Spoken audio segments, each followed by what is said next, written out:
My name is Fabian Grassl, and I thank you for your interest in this very exciting topic as we are about to explore three highly relevant apologetic issues this afternoon.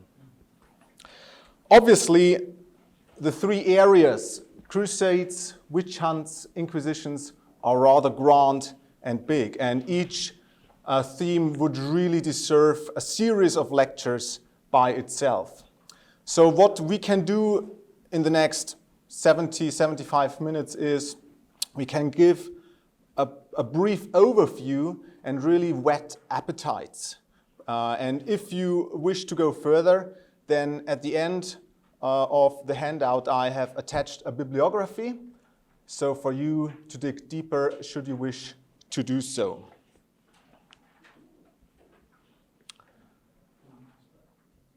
The handout is very detailed, and I won't be able to cover everything on the handout. This is really for you, that you can take that back home, because obviously we are dealing with church history, and so we are dealing with lots of names and numbers and periods today. And so to help you follow along, I've provided this very detailed handout. And for those who are watching this lecture, should you want to receive a handout, then I'm very happy to email you one, and you can contact me by means of my personal website, which is fabiangrassl.org. So then I will be very glad to email that to you. Well, we are dealing with three historical phenomena that belong to the most ideologically abused areas in historical research, as verdicts are very often charged with emotion and anger, as those areas are obviously points that antagonists of the Christian faith use against us to discredit our faith and to really say, well, the Christian faith has been discredited because of what happened, those terrible things that happened in the past. But it is very important at the outset that we avoid three blunders, and corresponding to those blunders or vices, that we try to acquire three virtues.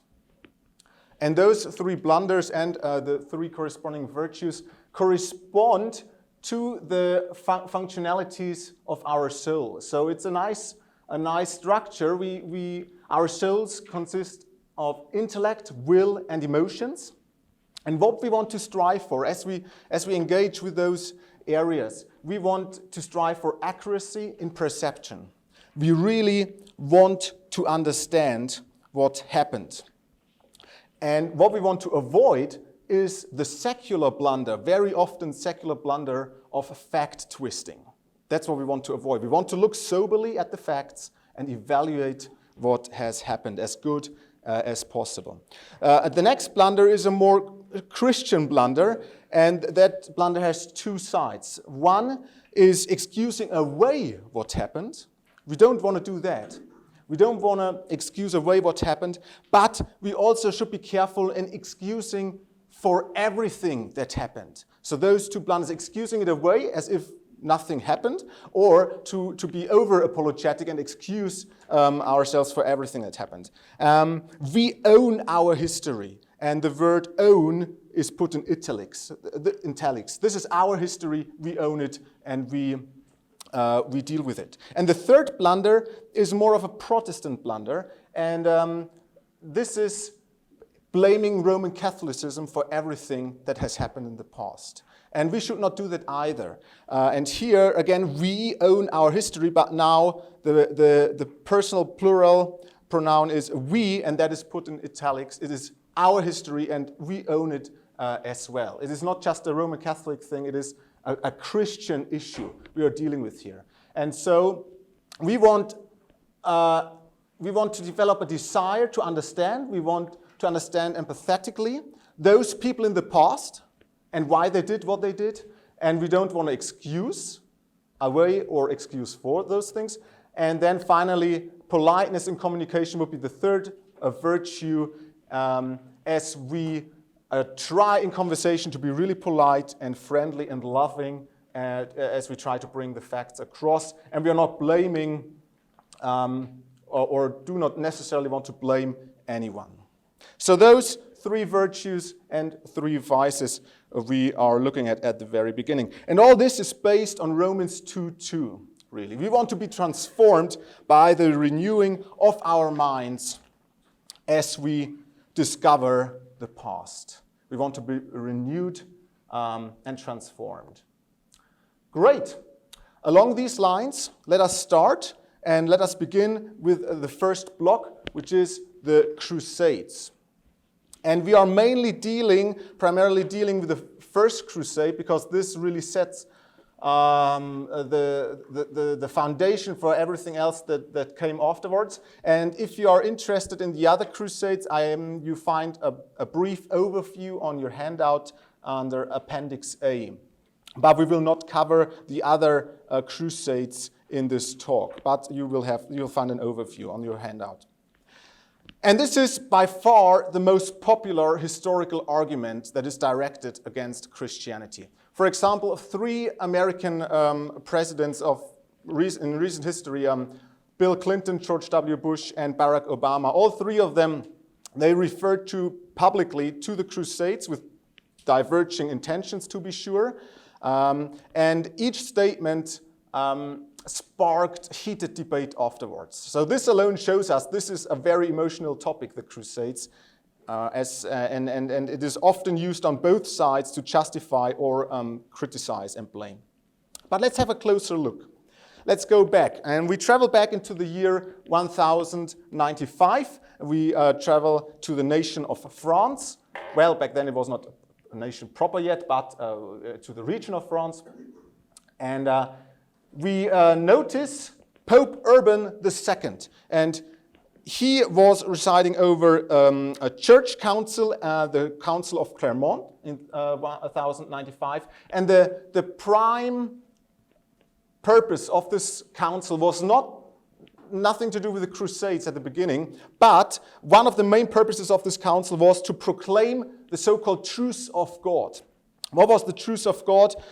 It prohibited armed conflict on so many days of the year, and it was a commitment to protect the defenseless against the depredations of violent men. And so we have to imagine that back then we have a huge area within society is made up by knights, by the stand of knighthood, and we have a very violent caste here, so to say.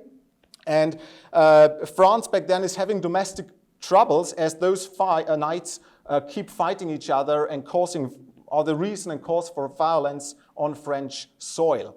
And so this is one of the reasons why Pope Urban II proclaims the truce of God, which prohibits fighting primarily for the knighthood, for everyone, but for the knighthood, so to curb violence in France. And in this setting, now the Pope welcomes a delegation from the Byzantine Empire.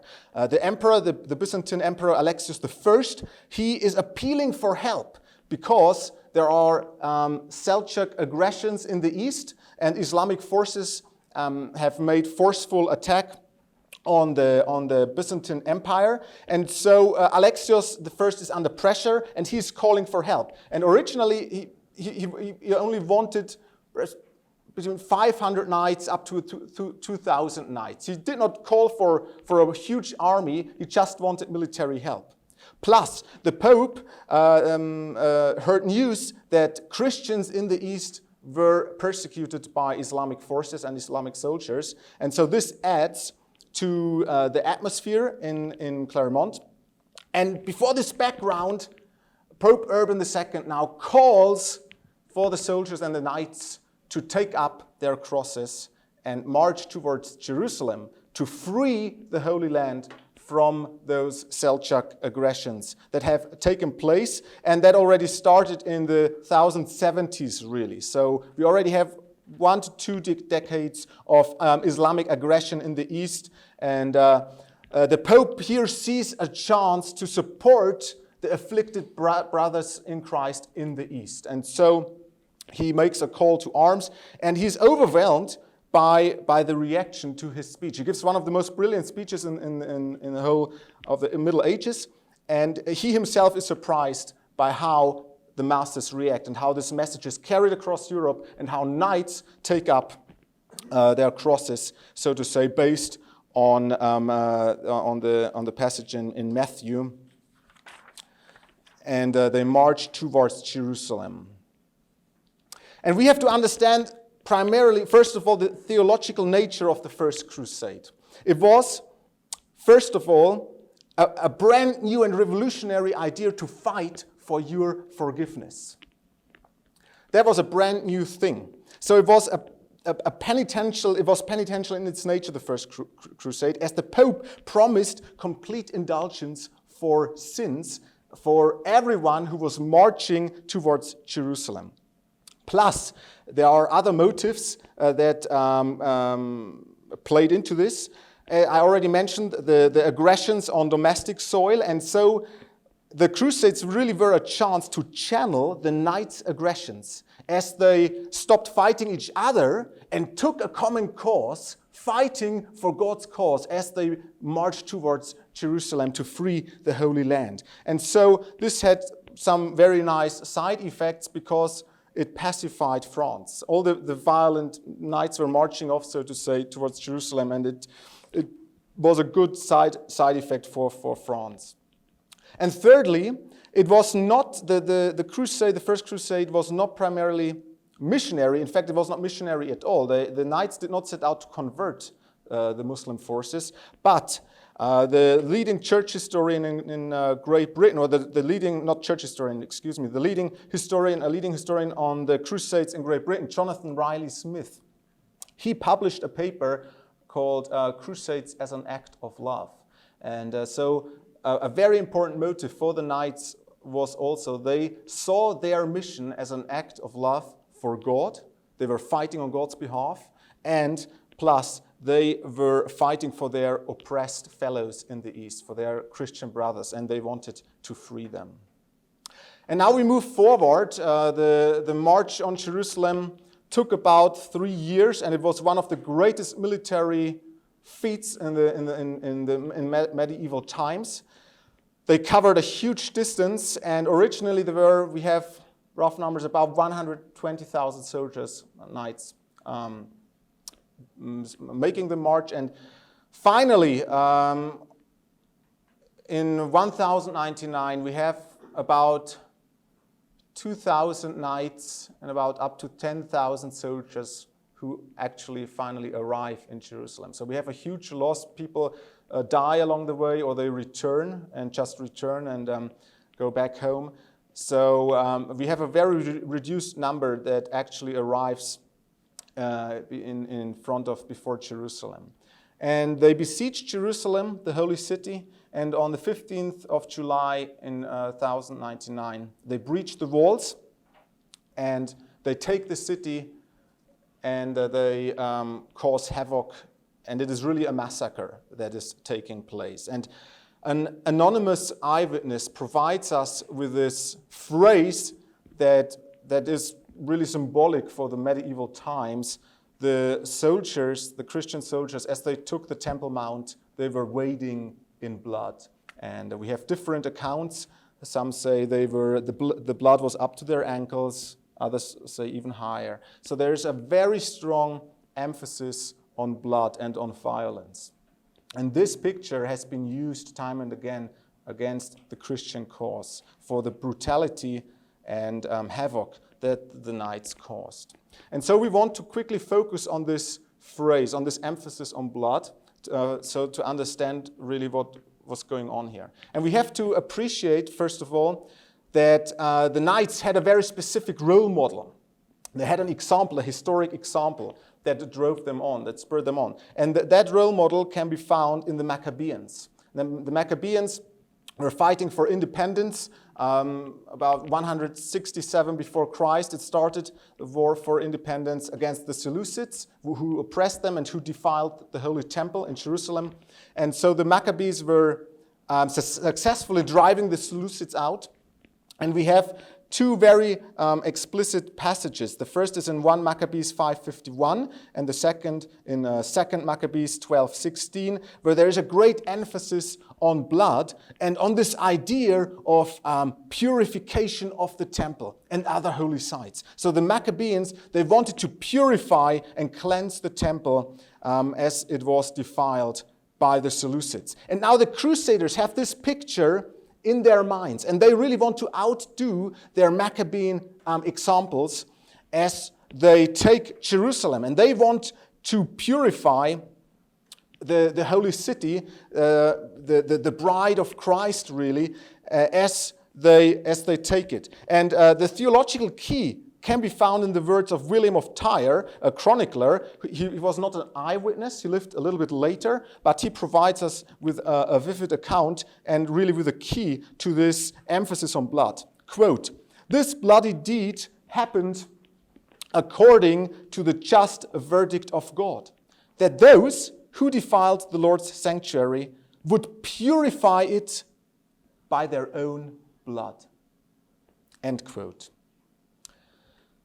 So we have an archaic picture of a God propitiated by enemy blood. And that drove the Crusaders on. And this especially explains why there's such a strong emphasis on blood and on bloodshed as the Crusaders took Jerusalem.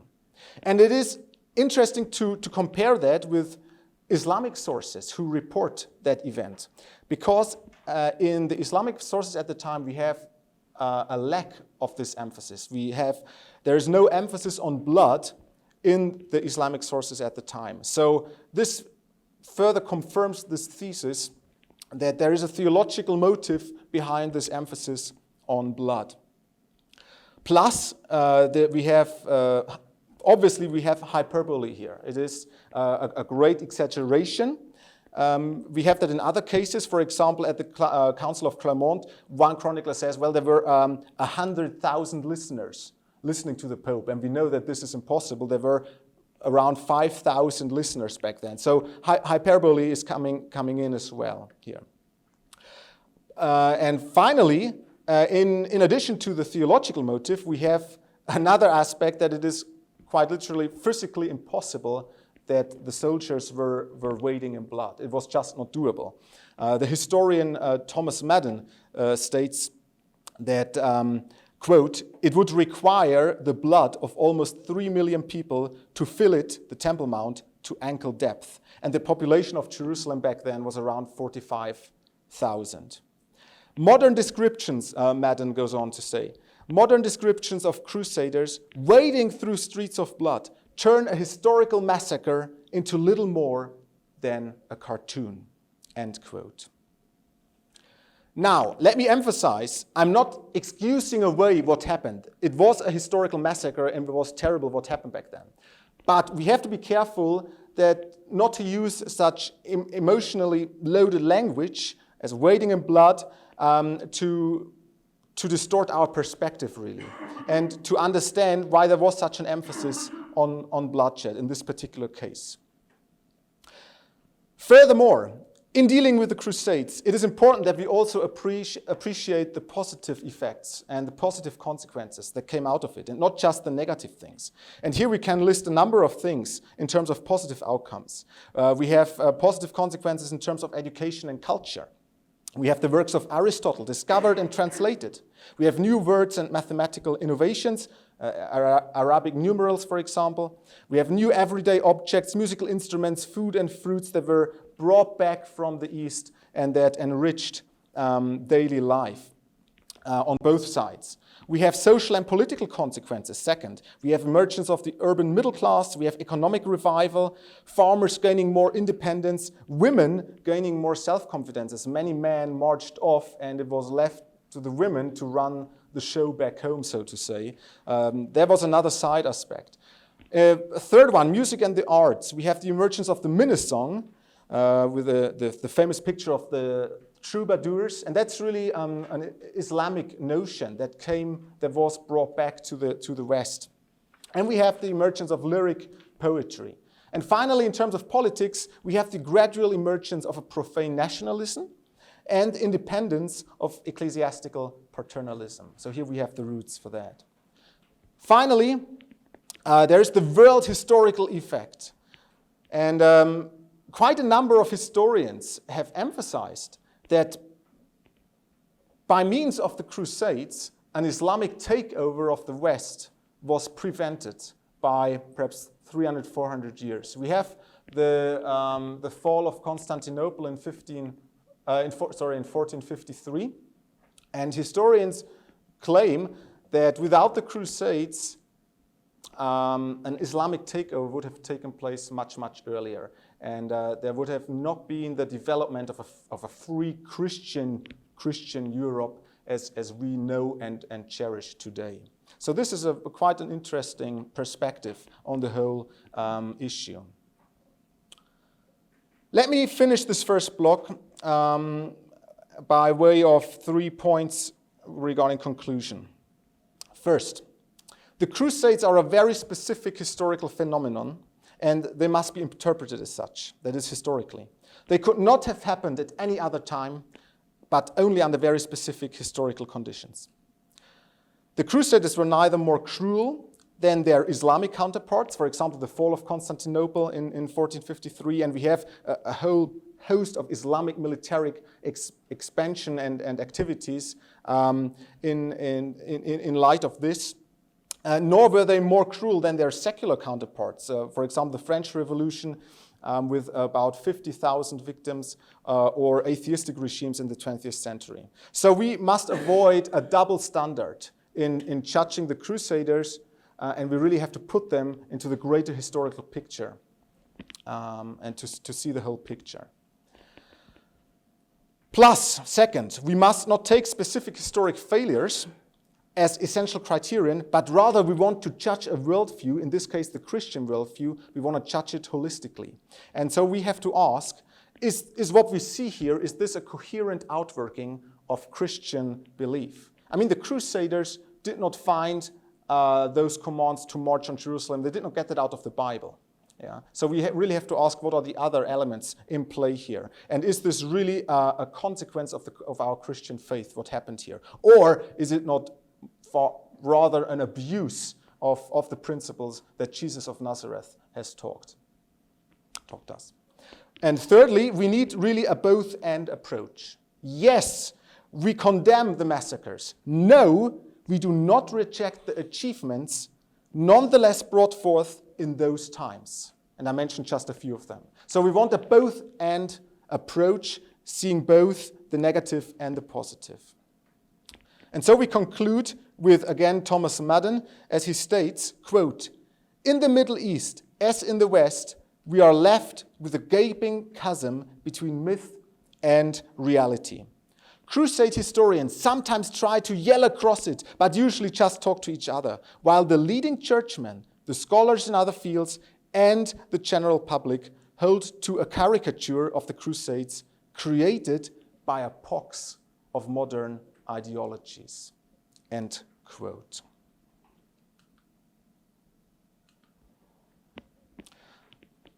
Now, of course, this was a very quick overview over a very complex area, and I strongly urge and encourage you to dig deeper for yourselves. We've primarily dealt with the First Crusade, and a lot more would have to be said. But I just wanted to present you, provide you with some basic principles to put the whole era into its proper perspective, really.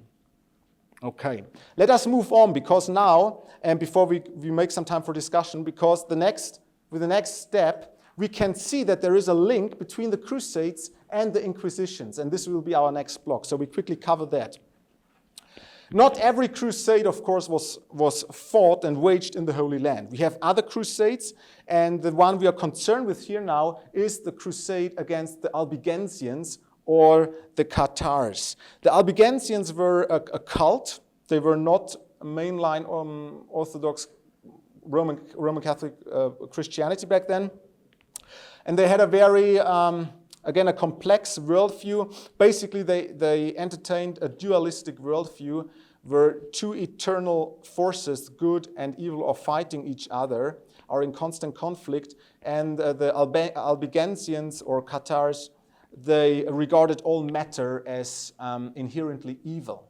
And that had some interesting consequences. For example, they rejected procreation or marital love, and they abstained or tried to abstain as well as possible from those material things.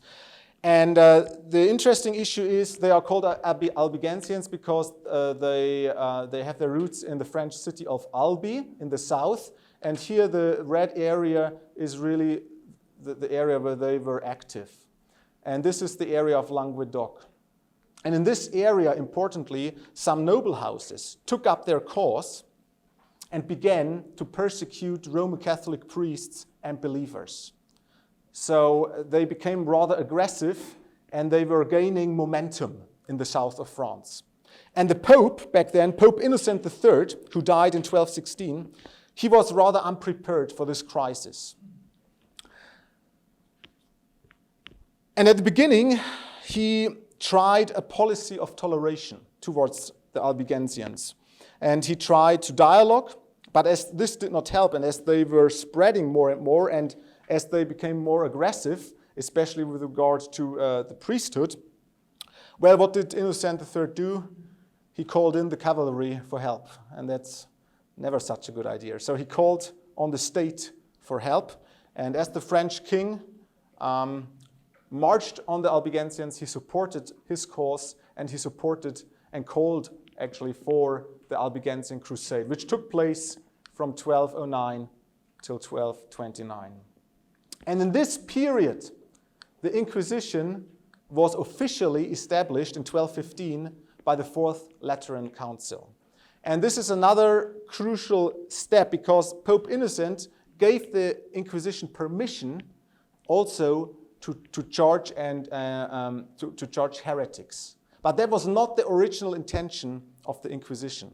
And so we've already seen a moment ago, let us quickly return. Here we have seen the connection between the Albigensian Crusade and the official establishment of the Inquisition in 1215. But it is important to recognize that the Inquisition is older than that. And originally, the Inquisition was not meant for heretics, but rather they were originally intended as an objective foundation to solve inner church conflicts, really.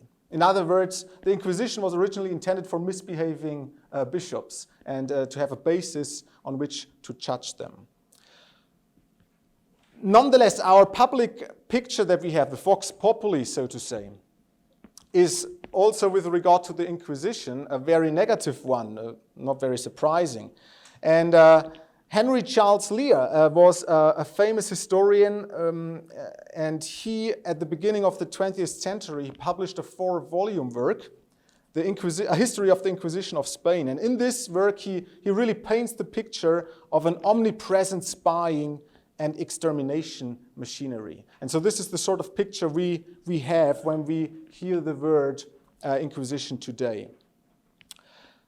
But we have to appreciate that originally, again, Inquisition, which derives its meaning from the Latin word inquisitio, which is examination, that this really was a step forward compared to the legal proceedings at that time. It was, in fact, a huge step forwards.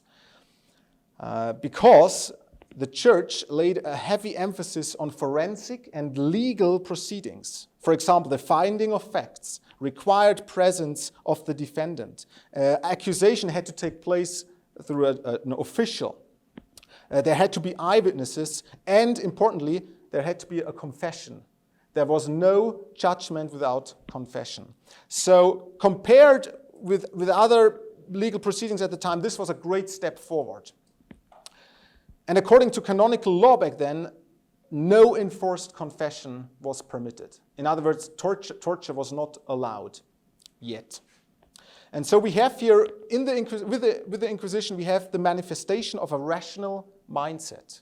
I really have to repeat that. We have the manifestation of a rational mindset as set in the historical context of the times. And it was soon also applied by public law. But now we have a downward spiral that sets in, and this really has to do with the Albigensian Crusade that we already addressed. And I quickly go through those 4 steps. We can detect 4 steps downward, on the downward spiral really, and towards the picture of the Inquisition as we have it today. And the first one, of course, is that the Inquisition is officially established by Pope Innocent III in 1215 in light of this threat, in light of this Albigensian threat. And he widens the Inquisition now, and so not only churchmen can be brought to trial, but heretics, or apparent heretics now, can be dragged before court as well. That's the first step, a widening of the Inquisition. And again, we have to appreciate Pope Innocent's original intentions. His mind was not set on destruction or on even destructing the Albigensians, but he was a church reformer, really. His mind was set on church reform. He tried to integrate dissenters, and he approved of new monastic orders. The Dominicans and Franciscans, for example, are 2 new orders that came into existence back then. So he only saw repression really as a last step, as a last means. First. Second, the second step was, and we already mentioned that as well, very problematic involvement of the state. He called in the cavalry, so to say. And again, we can trace that a bit further back and towards King Henry II in England. He was the first ruler since antiquity who issued an order to fight heretics on the basis of the belief that religious dissenters would threaten state unity and the public welfare. And that's a very big idea back then. They believed that in order to have state unity, you need one faith on which unity of the state is based. And whoever threatens that unity of faith is a threat to the state and is a political threat. So that's the second step. And we have that a little bit later than Pope Lucius III and Frederick Barbarossa in Germany. They join forces to really create a sinister hybrid. The church will find the dissenters and the state will judge them. And so here we have the historical roots for that downward, for this deterioration really. And then the third step, which is very important, is that they identified heresy as a crime, not just against the worldly king, but also against the divine king. And so it was treated as treason, really. And this might seem insignificant, but it had big consequences, because in cases of treason, the defendant had really limited legal rights and did not have a sort of proper status anymore. So in this case, it was able to apply summary proceeding, really, and to very quickly judge a defendant and cause his or her death. And the fourth and final step, finally, is with recourse to imperial law, we have the permission of torture as a fourth step. But, of course, albeit we have to add that was subject to strict conditions, and the church was very emphasized that torture was only allowed to take place under very strict conditions. But in real life, practically, those conditions soon went out the window, and it turned quite violent. And those conditions or those limitations on torture were not heeded. And the fourth step, this permission of torture, in the case of heretics, is a new and unjustifiable step. I mean, there's no need to discuss this. And this opened really the whole field for all sorts of abuse. And finally, Pope Innocent IV, he officially approved of torture as a means to be applied to heretics in 1252. But now it is very important to make two distinctions. The first distinction is we have to distinguish between ecclesiastical inquisitions and secular inquisitions, like run by the church and run by the state. And as a general rule, we can say that the ecclesiastical inquisitions were far milder than those operated under the state.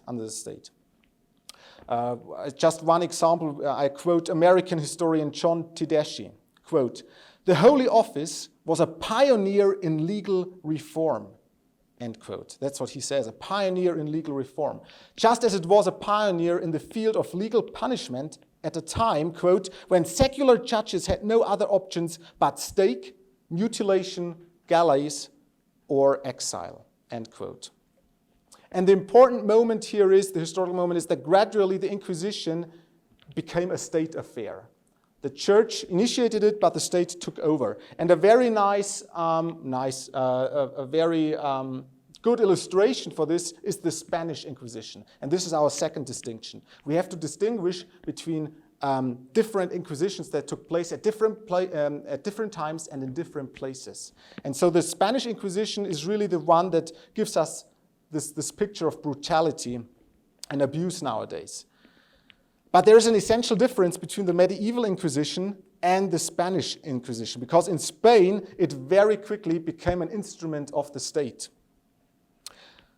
And we have that, it dates back to the 14th century, and we have an increasing hostility among the high number of Jews in Spain, and also Muslims later on. And many Jews were forced to convert to Christianity. But Queen Isabella I of Aragon, she suspected many Jews to secretly still continue practicing their Jewish faith. And she wanted to mete that out. She wanted to prevent that. So she made an appeal. She appealed to the Pope and asked for a special inquisition to be set up in Spain. And the Pope gave in. And so in 1478, a special inquisition for the lands of Spain was established. And as soon as the Inquisition was established, Isabella's husband, King Ferdinand II of Aragon, he forcefully took over control. And he seized power in terms of how to run the Inquisition. And he caused, very soon after that, a lot of violence broke out and against Jews, mainly Jews and Muslims. And the weak pope, he was a rather weak pope back then, Sixtus VI, he unsuccessfully tried to regain the upper hand, but really was too weak to do anything. And so now in Spain, the Inquisition was under state control. That's a very important fact to take into account. In terms of numbers, we have a very rather specific number with regard to the Spanish Inquisition. And despite its brutality and justified reputation, the claimed number of millions of victims, as we often hear that the Inquisition really is responsible for millions of victims, is not tenable and utterly surreal. And the latest research has come up with a number of about 6,000 victims that suffered under the Spanish Inquisition. And the German church historian Arnold Angenent, he states that this is a maximum limit. Angenent personally thinks that this number is too high, 6,000. He thinks there were less. But so the official number, more or less, is like 6,000 victims for the Spanish Inquisition. And so we can see that there are worlds in between millions of victims and this number of 6,000. So, but this is the Spanish Inquisition, and we have, of course, different Inquisitions in different places, and we also have a Roman Inquisition, for example. And the Roman Inquisition was established later in 1542 in the course of the Counter-Reformation. So the Reformation has already taken place, and now to counter, as an outcome of the Counter-Reformation, Pope Paul III establishes the Roman Inquisition, but compared to the Spanish one, the Roman one was relatively mild. And as you can see here, we have a precise number of 97 victims, that is death sentences, for the Roman Inquisition between 1542 and 1761. But of course, we have famous victims. We have Giordani Bruno. He was burned at the stake in 1600. And then we have Galileo Galilei. He was not killed, but he was sentenced to house arrest. And so very often nowadays, our naturalistic antagonists like to use Galileo Galilei and Giordani Bruno to show the backwardness of a Christian mindset. Very often those names are used. Okay, so we have to differentiate here as well. Conclusion with regard to this block. Number one, 4 points by way of conclusion. As with the Crusades, the Inquisitions likewise must be understood within their historical context. Secondly, the Inquisition in the Middle Ages was never, and that's important, it was never a pan-European institution continuously under operation. We are dealing with different Inquisitions here that operated at different times in different places. There is no one big Inquisition that ran across Europe throughout the Middle Ages and into modern times. So instead, we must speak of different Inquisitions and outworkings. And thirdly, it is of essence to distinguish between ecclesiastical and secular Inquisitions as well. And the most brutal excesses took place in Spain, importantly, however, under the authority of the state and not under the church authorities. Fourthly, and lastly, the popular claim that the Inquisitions were some kind of ecclesiastical extermination machinery is utterly absurd. This is sufficiently verified by the sources and recognized by the latest scholarship. By contrast, originally, it was a great step forward. Let us move on to our final block, the witch hunts.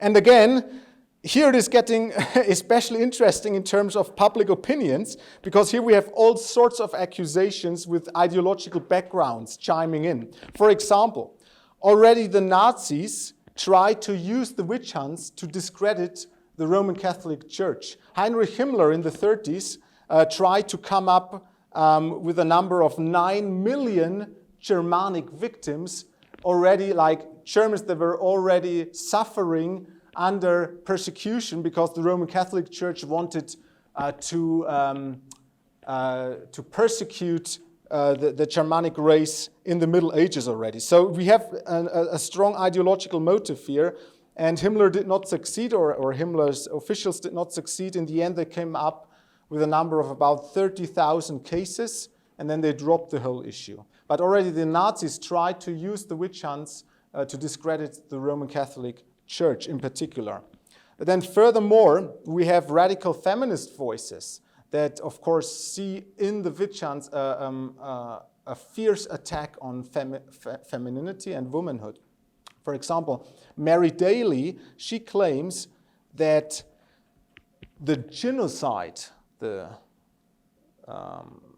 attack on women throughout the ages is worse than the genocide as, for example, the Holocaust. And this is a very daring statement that really has no connection whatsoever to the historical facts. But radical feminists use that to really make their case. Then thirdly, we have conspiracy theorists. 2 professors at the University of Bremen in the 80s published a book stating that back then, wise women possessed secret knowledge with regard to contraception. And the church, being opposed to contraception, wanted to prevent birth control and therefore persecuted those poor, wise women with that secret knowledge. And that are 2 professors. We are not talking about some strange guys in the street. That are professors who back then in the 80s were at the University of Bremen. So we have all sorts of crazy ideas, we have to put it like that, with regard to the witch hunts, which makes this block particularly interesting. But let's return to the facts. First of all, we have a paradigm change in scholarly research, and that took place in 1981, and that's a very positive fact. A German German historian, Gerhard Schormann, published back then a little book, only 130 pages, Witch Trials in Germany. And in this book, he's the first one really who returns to a sober analysis of this phenomenon. And he initiated a new move as he led research into new and more sober directions. And that is very good. So scholarly speaking, we have very good developments. It just has not reached the public mind yet. So as we have all sorts of figures circulating. As a matter of fact, let's focus on the fact that, without a doubt, after the pogroms, the persecution of Jews throughout the ages. And just before the French Revolution, we have the highest number of victims, not related to war, outside war. We have the second highest number of victims in terms of the witch hunts. We have the number with regard to the French Revolution is about 50,000, and as you will find out shortly, we have a number of 51,716 with regard to victims in terms of the witch hunts. And we have to emphasize that the belief in witchcraft did not originate with Christianity. This is not a particularly explicitly Christian belief. But we have belief in witchcraft prior to Christianity. We have it in ancient Rome, Greece. We have the Irish Druids and different folk religions. So belief in witches has always been around, so it seems. So this is not something Christianity can be blamed for. Thirdly, Wolfgang Behringer, who is a leading German historian on the witch hunts, he states that we completely have to turn the tables on an old accusation. What is this old accusation? This says that the accusation goes like this, that church and theology promoted fear and thus persecution of witches. So that really the church and Christian theology is to blame for all the perversion that happened afterwards. And Behringer says that this is simply not true. Belief in witchcraft is a pre-modern, everyday phenomenon. And he even says that because the church officials and theologians of the day have not taken this belief seriously, that this led the masses to lynch killings and really to mob killings in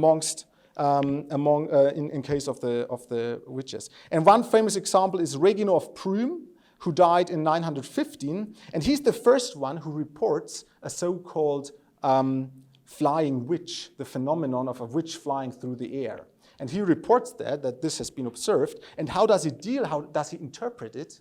He says, well, we have to take it seriously, but this is not a real case. This has not happened in reality, but what is taking place here is a demon-caused hallucination. So that's how he interpreted this flying witch. And that shows us there is a very sober approach. He does not dismiss it. He says, well, the person might have seen that, but not because this happened in reality, but because this person was hallucinating. And that's a fine example for the general approach of official theology and of the church towards this issue. For reasons of time, we skip the Hammer of Witches. You can read about that on page 9, because the Hammer of Witches was a medieval treatise written by a crazy loner, really. And he, again, Heinrich Kramer, he did not represent the official church position. Quite the opposite. Once he came into the area of Innsbruck and tried to initiate a witch hunt there. And what did the Bishop of Brixen do, who was responsible for Innsbruck? He declared him mad and kicked him out of his diocese because he said, Kramer, you are crazy. What is driving you? Yeah. Plus, he was condemned by the top theologians at the University of Cologne. Just two quick examples that Kramer, who is often used against the church nowadays, did anything but represent the official position of the church. He was a crazy guy who tried to push through his own agenda. Let's turn to numbers. Now here it is getting interesting. We have a high time of witch hunts between 1560 and 1700. And for this era, for this amount of time, period of time, we have in Europe, I'm talking about the European context, not the American one. This is the European context here. We have a populace of 78,473,000 citizens. And for that, in relation to that number, we have a number of victims that amounts to 51,716 that were sentenced to death or killed because of the belief that they were witches or wizards. And for Germany, back then had 16 million, and half of the number of victims relates to Germany. We have 25,000 victims for the German regions, just as by way of contrast. And there is even confusion amongst Christian church historians nowadays. And this is important because it shows us that even amongst Christian believers and who are really church historians, the numbers are not really right. For example, Armin Sirszin, a highly respected Reformed church historian, and I really love his work. He's written some really good stuff. But he states, quote, that at least 1 million witches were burnt in Europe, end quote. So this is a Reformed church historian who presents in his work the number of at least 1 million witches. And this is simply not tenable. So we have to be careful as we read those numbers that we correct that and that we deal soberly with that fact. And of course, Sirszin is certainly sober in his approach, but I don't know why he states such a number. Finally, with regard to women, and especially radical feminist attacks, the number of women, we have about 75 to 80% of the victims were women. And so we have 1/5 to 1/4 of the victims were male.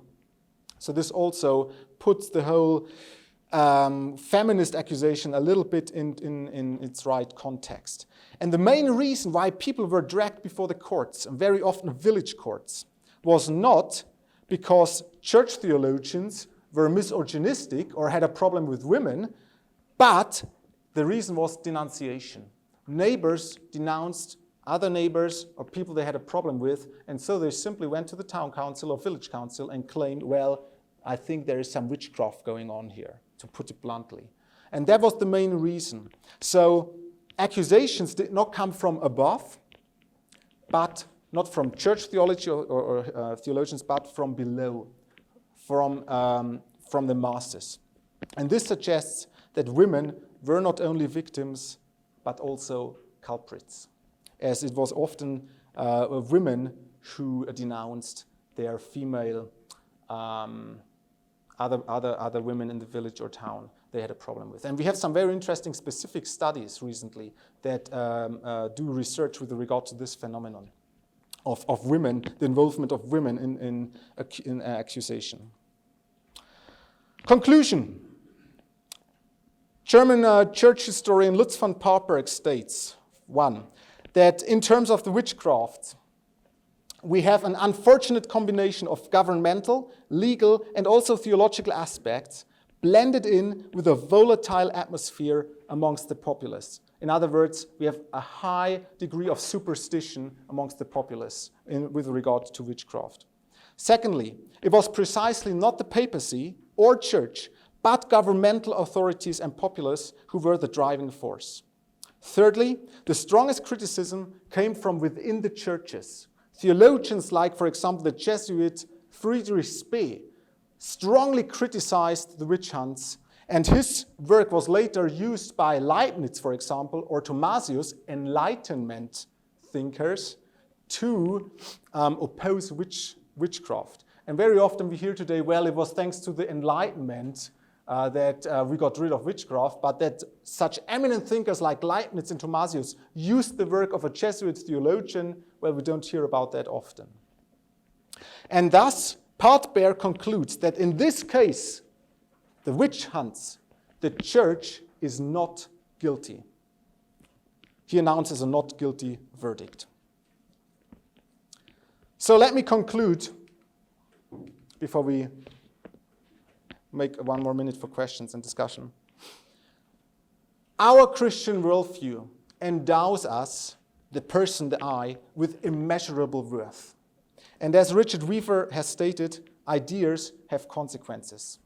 By and large, our church history, our history, is a great success. I dare to make that claim. We have taking care of orphans and widows from the very beginning. We have the building of hospitals. We have the abolition of slavery, and so forth. From the very beginning, we have transformed characters by Christian believers who made a difference in history and who transformed this world into a better place. And so they are examples for the sole purpose of Christianity, namely that you and I, that we are invited to become a little Christ and to transform the world around us, and therefore to make a positive and wonderful impact on history and to leave a great legacy. And all this based on Romans 12:2.